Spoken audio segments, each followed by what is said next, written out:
이 사람의 이름이 무엇이냐면 기드온이라는 사람입니다. 자, 이 기드온의 이야기를 통해서 우리가 한 가지 메시지를 함께 나누려고 합니다. 오늘날 우리가 살아가는 이 시대를 숫자의 시대 이런 표현도 하고 과학의 시대라고 그렇게 표현을 해요. 그래서 가장 정확한 기준을 제시하고 또 그 과정이 분명해야 되고 결과도 정확하게 나와야지 우리가 인정하고 확신할 수 있는 그런 시대를 우리가 살아가고 있습니다. 그래서 이제 그런 과정들을 볼 때 제일 확실하게 답이 나오는 부분이 뭐가 있냐면 이제 수학이라고 할 수 있겠죠. 조금 어린 애들 말로 하면 산수가 될 겁니다. 그래서 10 빼기 7은 뭐예요? 10 빼기 7은 어렵나? 자, 10 빼기 7은 뭐라는 걸 여러분 잘 알고 있습니다. 그죠? 2 곱하기 7은 뭐다? 이것도 여러분들이 너무나 잘 알고 있어요. 그러니까 이제 이게 정확하게 답이 나오잖아요. 이게 답이 나오니까 맞다 틀리다를 구분할 수가 있습니다. 그래서 누구나 결과를 알고 있기 때문에 10 빼기 7이 3이다 라는 것에 대해서 야, 그 과정이 오류가 있어, 그거 말도 안 되는 답이야, 이렇게 이제 얘기할 수 있는 그런 사람은 아마 없을 거예요. 만약 그렇게 누가 이야기하면 좀 이상한 사람이네 라고 우리가 평가를 할 수가 있겠죠, 오히려. 그런데 이 인류의 역사를 이제 가만히 보다 보면 이 수학의 어떤 공식들, 그러니까 사람이 계산할 수 있는 것들을 완전히 깨버리는 분이 한 분 계세요. 그분이 누구시냐면 바로 이 세상을 창조하신 하나님이시다라는 것입니다. 그래서 하나님은 성경 말씀에 보면 이런 우리 일반적인 상식과 수학의 법칙을 깨트려 버리는 것을 하나님께서 이제 많이 보여주시는데, 이제 대표적으로 보면은 열왕기상 18장에 보면 하나님의 선지자 엘리야와 바알과 아세라 선지자 850명이 싸우는 대결하는 장면이 나와요. 그러니까 숫자로 치면은 1대 850이에요. 자, 한 명하고 850명하고 싸우면은 누가 이깁니까? 기본적으로 아무리 싸움 못한 사람이 850명이 있어도 한 명한테는 850명이 이길 수밖에 없어요. 누구나 그렇게 생각을 합니다. 그런데 결과는 어떻게 되냐면 엘리야가 승리를 하고 이 선지자들이 죽음을 맞이하게 되는 그런 결과를 나오게 되죠. 이뿐만이 아니라 이 사사시대에 보면은 삼손이라는 사람이 있어요. 잘 아실 거예요. 이 삼손이라는 사람은 이 나귀 턱뼈를 가지고 혼자서 1000명을 때려서 죽였다라고 이렇게 성경은 기록을 하거든요. 그래서 이제 보면은 성경에는 정말 불가능한 상황에서 승리를 경험하게 하시는 그런 이제 놀라운 일들이 많이 나타나요. 천지를 창조하신 하나님께서 뭔가 우리가 계산할 수 없고 또 우리가 상식적으로 결론을 내려서는 안 된다라고 말씀하시는 그런 일들이 하나님의 이 역사 가운데는 일어나게 된다는 것이에요. 오늘 우리가 읽은 말씀도 이와 같습니다. 수학적으로는 이게 도저히 이해가 되지 않아요. 그런데 전쟁이 시작을 하는데 적군은 13만 2천 명이라고 그랬어요. 그리고 싸움을 하는 또 다른 상대는 301명입니다. 자, 이 13만 2천 대 301명이 싸우면 누가 이기겠습니까? 숫자적으로 봤을 때는 훨씬 더 많은 13만 명의 군사를 가진 나라가 이길 수밖에 없는 거예요. 그런데 하나님은 그게 이기는 게 아니다라는 것을 우리에게 가르쳐주고 있는 거죠. 여러분, 오늘 본문의 배경을 보면 이렇습니다. 사사 드보라라는 사람이 있었어요. 이 사람이 가나안으로부터 이스라엘 백성을 구원합니다. 그리고 40년 동안 땅이 평온함을 누렸다고 그렇게 말씀은 가르쳐주고 있어요. 그런데 하나님의 은혜로 말미암아 이 승리를 누리고 평안한 삶을 살아가는데 이스라엘 백성들이 보니까 그 상황에 대해서 감사하지 못하고 살아가고 있었던 거예요. 그래서 6장 1절 말씀에 보면 이스라엘 자손이 또 하나님 앞에서 악을 행하였다라고 이렇게 기록을 하고 있습니다. 그러니까 이 또 이런 말은 지금 계속해서 이런 죄악들이 반복해 오고 있다는 것을 가르쳐주고 있어요. 그래서 하나님께서는 이 이스라엘 백성들이 하나님 앞에 죄를 저지르고 악을 행할 때마다 이방 나라들을 적으로 사용하셔가지고 이스라엘 백성을 침략하게 만드시고, 그리고 이스라엘 백성이 그로 말미암아 하나님 도와주세요, 살려주세요라고 간구하고 하나님을 의지하게 만드는 어떤 그런 반복적인 일을 계속해서 해 오시고 있습니다. 특별히 이제 이 기드온 시대에는 미디안이라는 나라가 이스라엘 백성을 괴롭힐 때예요. 7년 동안 미디안의 종노릇을 했다라고 이렇게 기록을 하고 있습니다. 그냥 종으로 삼은 것뿐만 아니라 양이나 소나 낙이나 이런 것들이 남기지 아니하였다라고 이렇게 표현을 해요. 그러자 영적으로 다운이 되어 있고 침체되어 있고 우리는 하나님 없어도 잘 살 수 있어 라고 했던 이 이스라엘 백성들이 언제 하나님을 부르시냐면 먹을 게 없어지고 내가 가진 게 없어지고, 그러니까 눈에 뭔가 손해보는 것들이 생기고 없어지는 것들이 생기자 그때 하나님께 부르시게 되는 것이에요. 그러자 이제 하나님께서는 이스라엘의 이 부르짖음을 외면하지 않습니다. 그러니까 목사님 같으면은 이 애들은 도저히 구제불능 애들이야 하고 막 죽든지 말든지 알아서 살아라 이렇게 할 것 같은데, 하나님은 이 이스라엘 백성들을 사랑하셔가지고 그냥 두시지 않아요. 그래서 한 선지자를 보내가지고 질책을 하십니다. 내가 너희들을 애굽의 종이었는데 거기서 구출해 주었지, 또 수많은 이 적군으로부터 너희를 보호해 줬지, 땅도 줬지. 그런데 왜 계속해서 이렇게 나를 배신하고 나를 마음 아프게 하느냐라고 선지자를 통해서 하나님께서 말씀을 하시는 거죠. 그리고 이후에 여호와의 사자가 나타나서 기드온을 찾아와요. 그리고 무엇이라고 하냐면 하나님께서 너와 함께 할 것이다, 그리고 너의 백성을 미디안의 손에서 구원하라라고 하나님께서 말씀을 전해 주시는 거예요. 자, 그런데 이제 기드온이 하나님의 그 말씀을 들어도 이게 긴가민가한 거예요. 그래서 뭐 하나님 기적을 보여달라고 하고 또 확신을 가지게 해달라고 하는 그런 여러 가지 과정들이 있는데, 어쨌든 그거는 일단 지나치고 오늘 본문으로 오면 이제 기드온이 이스라엘의 사사가 되었어요. 사사가 되어가지고 이제 하나님께서 맡겨주신 일을 처음으로 이제 시행하는 그런 장면이에요. 그래서 본문 1절에 보면 기드온하고 그를 따르는 백성들이 이제 이 전쟁을 하기 위해서 진을 쳤어요. 그리고 미디안과 이제 전쟁을 앞두고 마주보고 있습니다. 기드온을 따르는 이스라엘 백성들도 꽤 많은 숫자가 모였어요. 몇 명이 모였다고 그렇게 기록을 하냐면 3만 2천 명이 모였다라고 기록을 합니다. 물론 미디안 숫자는 그보다 한 10만 명 더 많은 숫자였죠. 그런데 이 미디안과 이스라엘 백성이 3만 대 13만의 그런 숫자로 이제 전쟁을 치러야 되는 그런 상황인데, 사실은 이게 게임이 안 되는 거예요. 왜냐하면 이스라엘 백성은 미디안의 지배를 받았다고 그랬잖아요. 맨날 먹을 거 바쳐야 되고 또 소 가진 거 뺏기지요, 나귀 가진 거 뺏기지요. 이러니까 전쟁에 훈련을 할 수 있는 시간도 없어요. 그냥 약탈당하고 힘없는 그런 이스라엘 백성들이 3만 명이 모인 거예요. 싸울 줄도 모르고 전쟁이 무엇인지도 잘 몰라요. 그런데 미디안은 전쟁으로 단련돼 있어요. 그런 사람들이 13만 명이나 되니까 이건 너무나 어마어마한 전력의 차이가 일어나게 되는 거예요. 그러니까 이 지금 전쟁을 하려고 마주보고 있지만 이스라엘 백성 입장에서는 이게 도저히 이길 수 없는 그런 전쟁의 상황이었다라는 거예요. 근데 이제 기드온이 군대를 향해서 하나님의 명령을 전합니다. 보통 전쟁 영화를 보면 이렇게 힘이 없고 약해져 있는 이 군사들을 향해서 막 소리를 지르고 우리가 이긴다 이러면서 막 연설을 하고 멋지게 나타나야 되는데, 근데 이 기드온이 좀 이상해요. 뭐라고 이야기를 하냐면 백성들한테 이렇게 이야기합니다. 누구든지 두려운 사람, 떠는 사람은 이곳을 떠나서 돌아가라 라고 이렇게 말을 합니다. 이 자유를 찾아서 싸울 줄도 모르는데 그래도 우리가 자유를 찾고 싶다, 그래도 우리가 이 미디안으로부터 좀 해방되고 싶다라는 그런 마음으로 이 모였던 사람들에게 이 기드온의 말은 참 힘 빠지는 그런 이야기였어요. 야, 무섭냐? 무서우면 집에 가라고 이렇게 이야기하는 거예요. 죽어도 한번 싸워보겠습니다. 그러니까 이렇게 사느니 그냥 죽는 게 낫습니다. 이런 심정으로 전쟁하러 온 사람에게 무서우면 집에 가 이렇게 이제 이야기를 하니까 거기 있는 사람들이 내가 여기 왜 와 있지? 이런 이제 생각이 들 수밖에 없는 거예요. 그래서 이 기드온이 그런 이야기를 했을 때 기드온이 별로 그렇게 영향력이 있는 사람이 아니거든요. 근데 이 순간만큼은 그 말에 진짜 영향력이 있었어요. 집에 돌아가라고 하니까 몇 명이 돌아갔냐면 2만 2천 명이 그냥 집에 갔어요.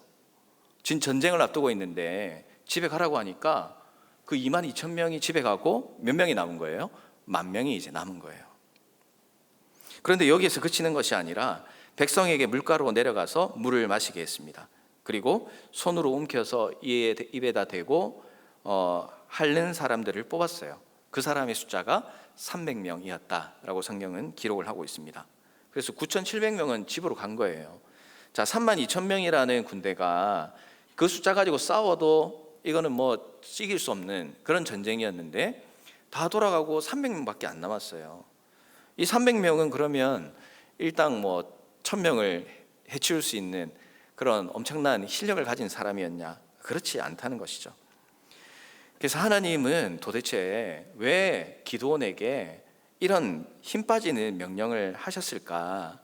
이제 이런 궁금증이 생기게 됩니다. 그래서 이제 어떤 사람들은 하나님께서 정예 부대를 뽑기 위해서 300명을 뽑았다, 이런 사람들은 이제 손에 물을 움켜쥐고 핥는 사람들은 이제 주위를 경계하는 그런 군사적 훈련을 받은 사람이기 때문에 그 훈련 받은 사람만 남겨놓으신 거다, 뭐 이런 주장을 하는 사람들도 있긴 있습니다. 뭐 여러 가지 뭐 주장은 할 수 있지만, 그러나 오늘 본문 말씀에는 하나님께서 300명만 남겨놓으라고 하신 분명한 목적과 이유를 밝히고 있어요. 여러분 2절 말씀에 보면 이렇게 기록을 합니다. 여호와께서 기드온에게 이르시되 너를 따르는 백성이 너무 많다. 내가 그들의 손에 미디안 사람을 넘겨주지 아니하리니 이는 이스라엘이 나를 거슬러서 스스로 자랑하기를 내 손이 나를 구원했다 할까 함이니라 라고 이렇게 기록을 합니다. 자, 특공대를 뽑은 게 아니에요. 뭐죠? 이스라엘 백성들이 와, 내가 전략을 잘 짜고 내가 잘 싸워가지고 승리했다, 조금이라도 이런 생각이 들지 않게 하기 위해서 하나님께서 그 군사들을 다 보내버리셨다는 그런 이야기예요. 이스라엘의 역사를 돌아보면요, 기드온뿐만 아니라 기드온이 있기 전까지 수많은 지도자도 있었고 사사들도 있었어요. 그런데 이 반복이 너무나 똑같아요. 너무나 안타깝게도 하나님 앞에서 반복해서 죄를 짓고, 그리고 죄를 짓고 핍박을 받게 되면 하나님께 살려달라고 이렇게 외칩니다. 그리고 정작 구원을 받게 되면 다시 원래대로 돌아가요. 하나님 없이도 살 수 있는 것처럼. 그러니까 지금 이 어려움에서 구출하고 해결된 것이 하나님의 도움이 아니라 내 힘과 내 능력으로 된 것이다 라고 교만함으로 살아가게 되었다는 거죠. 그래서 하나님은 이스라엘 백성의 이런 죄악된 습성을 알았어요. 하나님이 볼 때 이스라엘 백성들이 적군으로부터 침략을 받고 어려움을 겪고 있지만 가장 근본적인 문제가 무엇이냐면 하나님 없이 내가 살 수 있다, 그리고 모든 어려움도 내가 해결한 것이다 라는 그런 교만함과 죄악으로부터 하나님이 돌이키기를 원하고 계셨다는 것을 우리가 말씀을 통해서 발견할 수 있는 거예요. 자, 여러분, 이 이스라엘의 모습을 보면서 저 이스라엘 백성들은 맨날 마음대로 살다가 혼나고 정신 차리고 또 마음대로 살고 저렇게 살까, 이런 안타까운 마음이 들 수가 있어요. 나라면 하나님께서 저렇게 확실한 구원의 은혜를 베풀어 주시면 내가 평생 하나님만 의지하고 살아갈 수 있을 것 같은데 라는 그런 마음이 들 수도 있습니다. 그런데 사실은 이스라엘 백성들의 모습보다도 오늘 매일마다 살아가는 우리의 모습이 이 이스라엘 백성들과 똑같다는 사실을 여러분이 꼭 기억을 해야 돼요. 여러분, 우리는 예수님을 믿음으로 말미암아 구원의 은혜를 누리게 됐습니다. 그런데 우리가 구원을 받기 위해서 노력한 것이 하나도 없어요. 예수님께서 우리를 위해서 대신 싸우시고 예수님께서 우리를 대신하여 죽으셨고, 그리고 그 우리를 대신하여 싸우신 예수 그리스도를 믿기만 하면 하나님의 자녀가 되는 놀라운 그런 은혜를 우리에게 주셨어요. 그리고 이 구원의 은혜를 누리고 살아가는 우리는 영원한 천국을 소망하면서 살아갈 수 있는 하나님의 백성이 된 것입니다. 어떻게 보면 참 크게 노력한 것 같지 않은데 너무 쉽게 구원을 받은 백성으로 우리가 살아가고 있는 것처럼 느껴지는 거예요. 그러나 여러분, 우리가 너무나 쉽게 받은 것 같은 이 구원의 은혜 때문에 우리가 얼마나 귀한 것을 받았는지 잊고 살아갈 때가 많은 거예요. 하나님께서 나를 위하여 이렇게 귀하고 소중한 것을 주셨는데 이게 어느 순간에는 별로 중요해 보이지도 않고, 또 어느 순간에는 내가 하나님의 자녀로 살고 내가 교회에 와서 신앙생활을 하고 내가 교회에 와서 사역을 하고 어떤 부서를 섬기고 이런 것들이 뭐 하나님께서 관여하셨을 수는 있겠지만, 그러나 내가 결정하고 내가 결심했기 때문에 내가 지금 이 자리에 있는 것이다 라고 착각하며 살아가는 경우가 너무나 많다는 사실이에요. 우리에게 하나님께서 구원의 은혜를 베풀어 주신 것은 내 만족과 내 유익과 네가 원하는 대로 살라고 우리에게 그런 은혜를 주신 게 아니에요. 구원의 은혜를 주신 것은 이제 우리가 내 인생이 나의 것이 아니고 하나님의 자녀가 되었으니까 하나님의 인생이다라는 사실을 기억하고, 또 우리의 인생의 방향이 그동안은 내가 원하고 내가 바라는 방향으로 나아갔다면 구원의 은혜를 누린 사람은 이제 하나님께서 원하시고 하나님께서 기뻐하시는 방향으로 우리의 인생의 목표를 설정하고 그 길로 나아가는 삶을 우리가 살아나가야 한다는 사실이에요. 그런데 우리 스스로를 한번 돌아보십시오. 우리가 과연 정말 이 하나님의 구원의 은혜를 받은 사람으로서 살아가고 있느냐는 것이죠. 매일의 삶에서도 그렇고 또 어떤 일들을 결정해 나갈 때도 그렇고, 내가 이 사회에서 생활을 할 때 뭐 세상 속에 살아간다라고 생각할 수 있습니다. 그러나 이 세상 가운데 우리는 살아가더라도 우리는 하나님의 자녀라는 사실은 변함이 없어요. 그렇기 때문에 세상에 살아가는 가치관과 기준을 따라서 우리가 살아가는 것이 아니라 그 세상에 살아가면서도 내가 하나님의 자녀로서 어떤 선택을 하고 어떤 길을 가야 되는 것인가, 여러분이 구원받은 백성이라면 그 생각을 해야 되는 거예요. 앞서도 말씀을 드렸지만 우리가 하나님의 사역과 또 하나님께서 맡겨주신 일들을 감당할 때 나는 이 정도까지 일할 수 있으니까 뭐 난 여기에서 여기까지 뭐 나는 하면 되겠지. 나는 공부한다고 시간이 없으니까 뭐 공부 다 끝나고 나서 봉사하면 되겠지. 나 직장 생활 한다고 바쁘니까 직장 생활 다 좀 여유가 생기고 직급이 좀 올라가면 그때 가면 하면 되겠지. 이런 우리의 인간적인 생각들이 내 자신을 지배하기 시작하면 우리는 구원받은 백성답게 살아갈 기회를 계속해서 놓칠 수밖에 없다는 그런 이야기입니다. 그래서 우리는 늘 깨어서 기도해야 돼요. 왜냐하면 그런 마음과 그런 생각으로 하나님의 일에 동참하지 않는 것은 어쩌면 내가 하나님 앞에서 교만한 사람으로 살아가고 있다는 증거가 될 수가 있기 때문에 그런 거예요.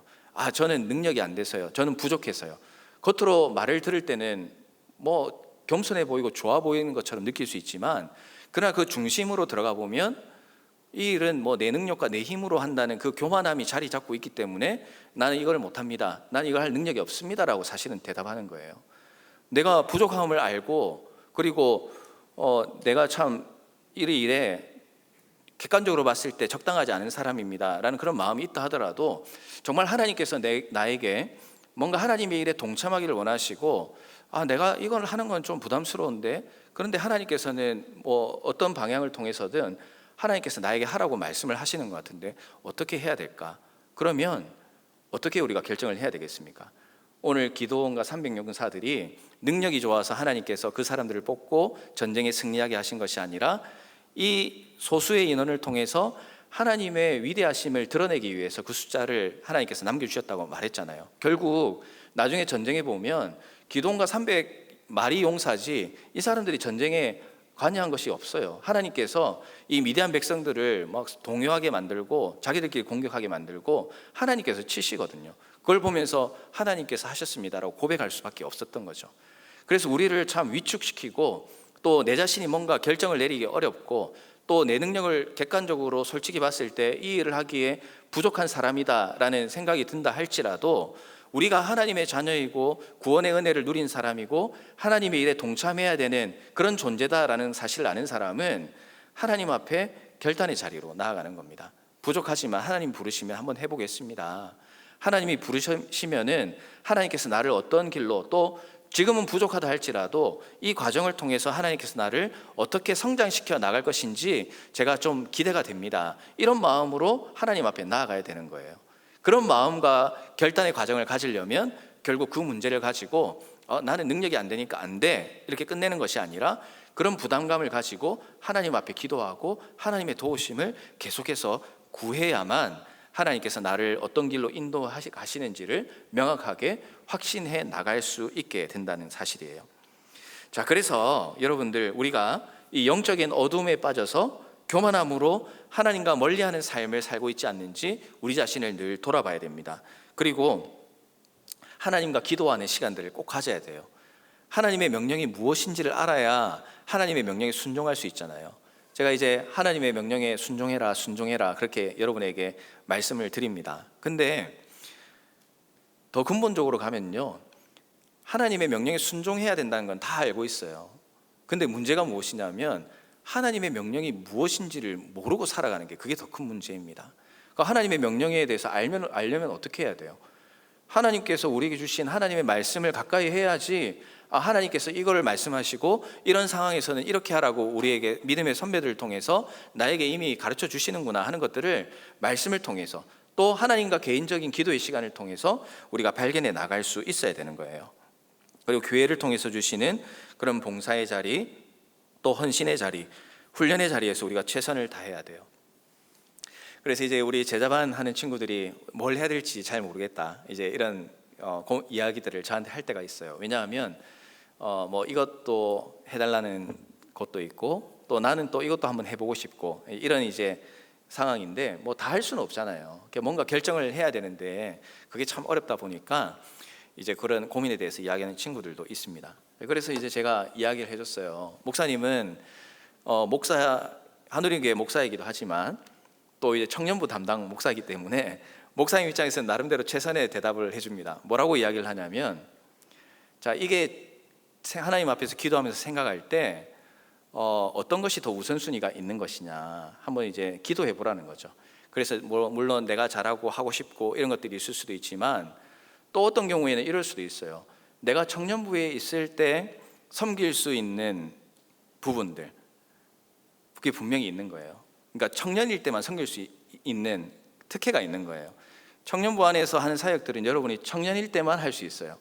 여러분들이 나중에 결혼을 하고 청년부를 떠나면 이 청년부 사역은 이제 여러분들이 영원히 지금처럼 하는 이런 간사님으로 섬길 수는 있지만, 지금처럼 서로를 섬기고 하는 것들은 여러분이 청년의 때 아니면 할 수 없기 때문에, 목사님이 청년부 담당 목사로서는 여러분이 청년의 때에 청년으로 살 수 있는 것이 이제 가장 중요할 수 있고, 또 그것이 나중에 여러분이 살아가면서 후회가 되지 않도록 지금 있는데 최선을 다해라 라고 이렇게 조언을 합니다. 왜냐하면 목사님이 이제 목회자이기 때문에 청년부 생활을 거의 못 해봤어요. 뭐 군대 갔다 오고 또 뭐 하고 이제 이러다 보니까 청년부 생활을 못해서 청년부에서 여러분들이 하고 있는 사역들을 제가 제대로 경험해 본 적이 없거든요. 그냥 보기만 봤지. 그러니까 제 마음 한편으로는 하고 싶어도, 내가 지금 뭐 선교팀장 하고 싶어도 내가 선교팀장 한다면 해줄 사람이 있어요? 없잖아. 못하는 거예요. 이제 그런 부분이 있기 때문에 이제 청년부에 있는 동안은 청년부에서 할 수 있는 것들이 일단 우선적으로 먼저 하려고 한번 노력을 해봐라 라고 목사님이 조언을 합니다. 근데 이제 다른 부서에 가서 그걸 막 얘기하면 목사님이 이제 곤란해지는 거지. 가서 이제 우리 부서에 계속해 줄라 이러는데, 최영도 목사님이 청년부 사역을 우선으로 하라고 그랬는데요, 이렇게 하면 이제 목사님이 좀 곤란해지는 그런 상황이 있지만, 그러나 분명합니다. 그것은 이제 우선적으로 여러분들이 할 수 있을 때 하면 돼요. 그리고 내가 청년이 아니더라도 결혼을 하고 또 어떤 가정을 이루었을 때 계속해서 할 수 있는 사역인가, 이런 것들을 여러분들이 이제 평소에 하나님 앞에 기도하면서 좀 생각을 해보라는 그런 이야기예요. 아무 생각 없이 있다가 누가 뭐 하라고 하면 하고 이런 것보다도 내가 이 청년의 시기에 무엇에 우선순위를 두고 또 어떻게 해나가고 하는 것이 하나님께서 기뻐하시는 것인가에 대한 그런 고민들을 여러분들이 가지면은 하나님께서 여러분을 청년부든 또 어떤 부서든 하나님께서 원하시는 곳에 여러분들이 이끄시는 놀라운 은혜를 경험할 수 있게 되는 거예요. 청년부도 하고 부서도 섬길 수 있으면 가장 좋은 일이라고 할 수가 있겠죠. 그러나 이 일들을 이제 해 나가다 보면 누구나 마음 먹으면은 할 수 있어요.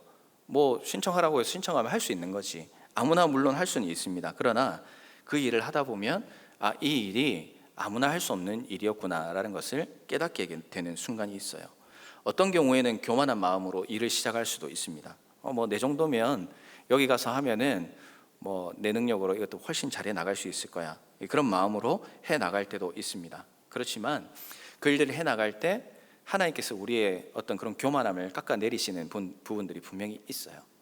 그래서 원래 3만의 그런 마음으로 왔다가 깎여서 300의 마음으로 남고, 그리고 그 300조차도 하나님께서 해주시지 않으면 내가 불가능한 것이었구나라는 것을 우리가 이제 은혜로 고백할 수 있게 된다는 사실이에요. 그래서 여러분들이 꼭 기억하시기는, 하나님께서 이 기도원과 또 300명의 군사를 통해서 우리에게 깨닫게 하시는 것은 하나님의 일, 하나님께서 행하시는 그런 사역들은 우리의 힘과 능력으로 하는 것이 아니라 하나님 의지할 때만 가능한 것이구나.